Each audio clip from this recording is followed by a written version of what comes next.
office in 1978. Is there one thing that sticks out in your mind as maybe a problem that you had to face that was different than maybe any of your predecessors? Yeah, something that I faced, and I was real pleased when I was campaigning for my mayor's job. Trash was everywhere in the city.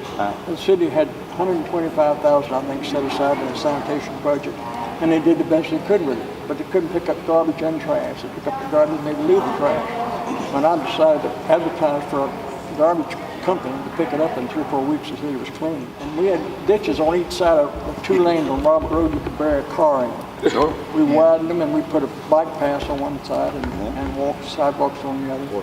Are you excited? Oh, sure. I'm excited. I'm nervous. A bit afraid. I mean, all those things. If I don't think you'd be sane if you weren't. You know, you say you're a bit afraid. I was terrified.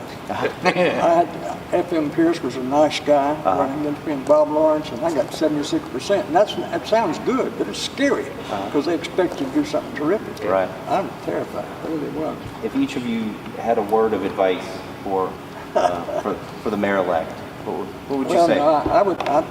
Ben Morris mentioned it earlier. I wouldn't tell him a whole lot of anything. I think he's got a good background. He's knows what he's doing, and he's going to do a fine job. It's going to be a tough job, and it's going to be every day tough, and he's going to hang in there. How about you, Mayor Sam? I would tell him 2 things. Be true to yourself and have some fun with it. What would you say, Mayor Ben? What would you offer to Surround Mayor-elect? yourself with people smarter than you are. Yeah. Okay.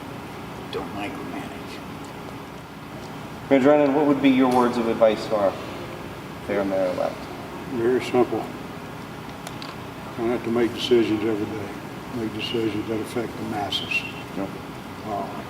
Because no matter what decision you make, you're not going to make everybody happy. That's right. Okay. This auditorium, when we put the design out, I could have been trampled to death, and no one would have cared.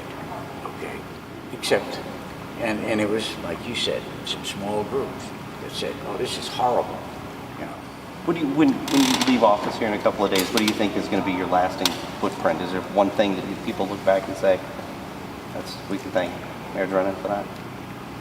I have no idea what they're going to think, Andy. I'll tell you what they're going to think. What's that? In my mind, it's the $100 million worth of construction projects, Katrina money, that came in after the fact, after everybody else had pretty much shut down. He restored all the infrastructure on the south side of town. Yeah. This administration That's true. and this council. That is what it's going to be. And that's There's no doubt. that's what the legacy is going to be. The former mayor is always interested in seeing that his city is doing well, whoever the incumbent mayor is, and willing to help, you know. It's certainly been true for me, and I suspect it's true for these 4. And as for the new one, I got to tell you, you printed me one. I thank God Almighty he won that race. I do. There you go. It's a nice endorsement. Yes, it is.